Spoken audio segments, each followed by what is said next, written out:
Hi friends, welcome back to my channel.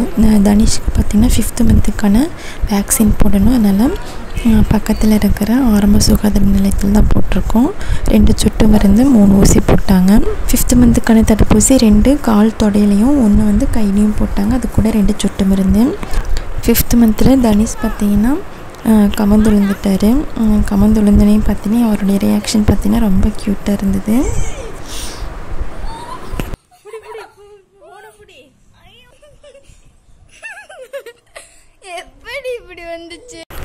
நகலுக்கு half yearly exam leave விட்டாங்க. அடுத்த நாள் பார்த்தீங்கன்னா நகல் பார்த்தீங்கன்னா அவங்க ஸ்கூல் டான்ஸ் சொல்லி கொடுத்துருந்தாங்க. அதான் வீட்டில் வந்து ப்ராக்டிஸ் பண்ணிகிட்டு இருந்தார்.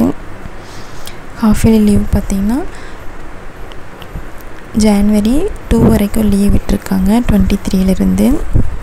இன்றைக்கி பார்த்திங்க அப்படின்னா வைகுண்ட ஏகாதசி. அதனால் பூ பறிச்சிட்டு வந்து பூ கட்டிட்டு ஈவினிங் போல் பக்கத்தில் இருக்கிற பெருமாள் கோவிலுக்கும் அது கூட பக்கத்தில் இருக்கிற கிராமத்து மாரியம்மன் கோவிலுக்கும் போகலான்னு போயிட்டு சாமி கும்பிடலான்னு போயிருக்கோம். இது பார்த்திங்கன்னா பக்கத்து கிராமத்தில் இருக்கிற மாரியம்மன் கோவில் தான். தனிஷை கூட்டிகிட்டு ஃபஸ்ட் டைம் இப்போ தான் போகிறோம். போயிட்டு சுவாமி கும்பிட்டு வீட்டுக்கு வர வழியில் பார்த்திங்கன்னா வீட்டுக்கு பக்கத்துலேயே பெருமாள் கோவில் இருக்குது. வைகுண்ட ஏகாதசிக்கு அன்றைக்கி தனிஷ் எடுத்துகிட்டு போய் சாமி கும்பிட்டு வரலான்ட்டு போயிருக்கோம். அடுத்த நாள் தனிஷ் பார்த்திங்கன்னா தூங்கிட்டுருக்காரு. 7 o'clock இருக்கும். நகுலும் பார்த்திங்கன்னா தூங்கிட்டுருக்காங்க. ஸ்கூல் லீவுனால ரொம்ப நேரம் தூங்கிட்டுருக்காங்க. மார்னிங் பிரேக்ஃபாஸ்ட்டுக்கு பூரி போடலான்னு சொல்லிட்டு தான் ப்ரிப்பேர் பண்ணிகிட்ருக்கேன். பூரி மாவுக்கு பார்த்திங்கன்னா வீட்டிலே அரைச்ச கோதுமை மாவு தான். ரொம்ப நல்லாயிருக்கும், ரொம்ப சாஃப்டாகவும் இருக்கும். ரேஷனில் வாங்கின கோதுமை வாங்கி வீட்டிலே அரைச்சி வச்சுருக்க கோதுமை மாவு. தேவையான அளவு உப்பு ஆட் பண்ணிக்கலாம். உப்பு அது கூட பார்த்திங்கன்னா கொஞ்சமாக 1 டீஸ்பூன் சர்க்கரை ஆட் பண்ணிக்கலாம். அது கூட நம்ம எடுத்துருக்கிற மாவுக்கு தகுந்த மாதிரி ஒரு 2 டேபிள் ஸ்பூன் ரவையும் ஆட் பண்ணி தேவையான அளவு தண்ணி விட்டு நல்லா கெட்டியாக பிசைஞ்சு எடுத்துக்கணும். பூரிக்கு மாவு பிசையும்போது பார்த்திங்கன்னா ரொம்ப தண்ணி விட்டு பிசையக்கூடாது. கெட்டியாக பிசைஞ்சோம் அப்படின்னா தான் நம்மளுக்கு பூரி எண்ணெய் இழுக்காமல் வரும். அப்புறம் ஒரு 5 நிமிஷம் ஊற வச்சுட்டு அதுக்கப்புறம் சின்ன சின்ன பால்ஸாக உருண்டை பண்ணிக்கலாம். உருண்டை பண்ணிவிட்டு பூரிக்கு தேய்ச்சி எடுத்துக்கலாம். பூரிக்கு பார்த்திங்கன்னா ரொம்ப மெலிசாக தேய்க்கக்கூடாது.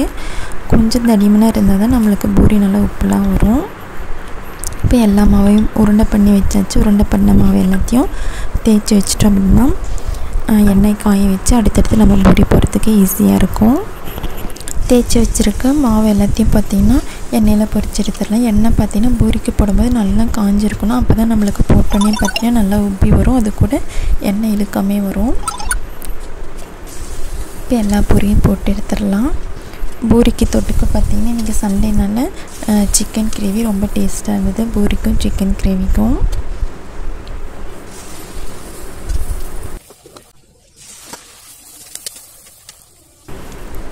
மார்னிங் பிரேக்ஃபாஸ்ட் லன்ச் எல்லாம் முடிச்சுட்டு ஈவினிங் போல் துணியெல்லாம் இருந்தது. துணியெல்லாம் வாஷ் பண்ணிவிட்டு காய வைக்கலான்ட்டு காய வச்சிட்ருக்கேன்.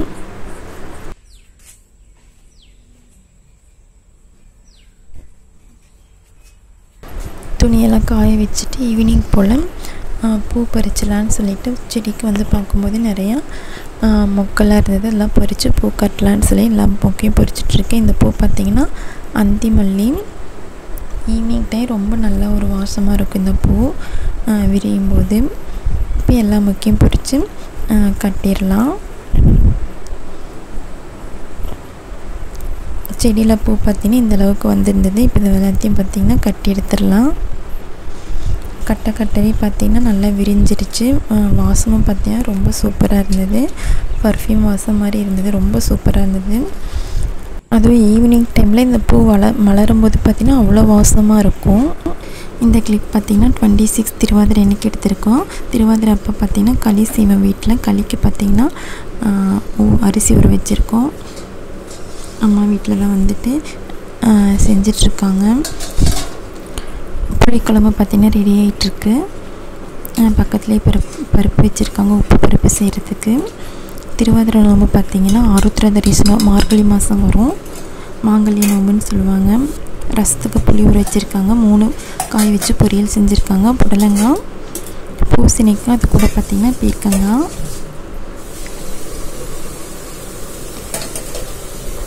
மார்கழி மாதம் பௌர்ணமி அப்போ திருவாதிரை நோம்பு வரும். களிக்கு பார்த்திங்கன்னா அரிசி ஊற வச்சுருந்தாங்க. அது களைஞ்சி எடுத்துக்கலாம். அதுக்குள்ளே பார்த்திங்கன்னா விளக்கெல்லாம் பார்த்திங்கன்னா ஏற்றிடலாம்.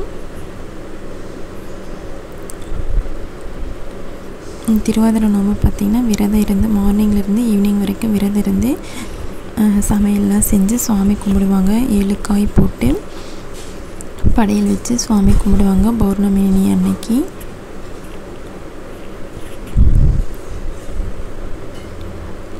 அது கூட பார்த்திங்கன்னா திருவாதிரை ஸ்பெஷல் பார்த்திங்கன்னா திருவாதிரை களி தான். களிக்கு பார்த்திங்கன்னா அரிசி ஊற வச்சுருந்தோம். இதை வந்து அரைச்சிடலாம். நல்லா தண்ணியாட்டு நல்லா நைஸாக அரைச்சி எடுத்துக்கணும். தேவையான அளவு வெல்லம், அரிசி மாவு இது எல்லாத்தையும் நல்லா மிக்ஸ் பண்ணிவிட்டு நல்லா கிளறி விட்டுகிட்டே இருக்கணும். கிளற பார்த்திங்கன்னா அந்த களி ஸ்டேஜுக்கு வரும். நல்லா வெந்து வரணும் மாவு. அந்தளவுக்கு கைவிடாமல் நல்லா கிண்டிக்கிட்டே இருக்கணும்.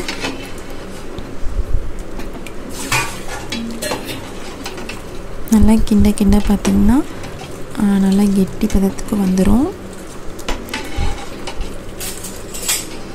இப்போ பார்த்திங்கன்னா ஃபைனல் ஸ்டேஜ் பார்த்திங்கன்னா இந்த மாதிரி வந்துடும். இப்போ நல்லா அடிப்பிடிக்காமல் நல்லா கிளறி விட்டுக்கிட்டே இருக்கணும்.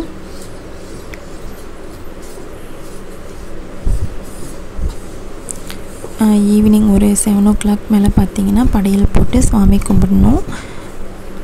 இப்போ 7 o'clockலாம் பார்த்திங்கன்னா எல்லாமே பார்த்திங்கன்னா ரெடி ஆகிடுச்சு. திருவாதிரை நோம்பு பார்த்திங்கன்னா மாக்குளம் போட்டுட்டு மஞ்சள் கயிறெல்லாம் வச்சு சுவாமி கும்பிடுவோம். 7 o'clock மேலே பௌர்ணமி நிலா வந்த பிறகு பார்த்திங்கன்னா சுவாமி கும்பிட்டு ஒவ்வொரு படையல் போட்டு ஒவ்வொரு இலையிலிருந்தும் கொஞ்சம் கொஞ்சம் சாதி எடுத்து நல்லா மிக்ஸ் பண்ணி விரதத்தை வந்து முடிச்சிருவாங்க. நிலாவை பார்த்துட்டு நாமளும் பார்த்திங்கன்னா பிரசாதம் வாங்கியாச்சு. இந்த கிளிப் பார்த்திங்கன்னா நகளுடைய அத்தை வீட்டில் எடுத்த கிளிப் தான். திருவாதிரப்போ பார்த்திங்கன்னா அவங்க வீட்லேயும் இந்த மாதிரி படையெல்லாம் போட்டு சுவாமி கும்பிட்டாச்சு. திருவாதிரை களி தான் பார்த்திங்கன்னா ரொம்ப ஸ்பெஷல். இங்கேயும் சாமி கும்பிட்டு எல்லா படையிலையும் இருந்து கொஞ்சம் கொஞ்சம் சாதம் எடுத்து விரதத்தை முடிச்சுட்டு எல்லாத்துக்கும் பார்த்திங்கன்னா பிரசாதம் கொடுத்தாச்சு. இதோட பார்த்திங்கன்னா இந்த விளாக் முடியுது ஃப்ரெண்ட்ஸ். இதேமாரி ஒரு இண்டஸ்ட்ரியில் இன்னொரு விளாக்கில் மீண்டும் சந்திக்கலாம். அது வரைக்கும் நம்ம சேனல் சப்ஸ்கிரைப் பண்ணல இல்லை ரெட் கலர் சப்ஸ்கிரைப் பட்டனை ப்ரெஸ் பண்ணிவிட்டு பக்கத்தில் இருக்கிற பெல் ஐக்கனையும் ப்ரெஸ் பண்ணி வச்சுக்கோங்க ஃப்ரெண்ட்ஸ். அப்போ தான் அடுத்தடுத்த போகிற வீடியோ உங்களுக்கு நோட்டிஃபிகேஷன் உங்கள் மொபைலுக்கு வந்துகிட்டே இருக்கும். தேங்க்யூ ஃபார் வாட்சிங் ஃப்ரெண்ட்ஸ்.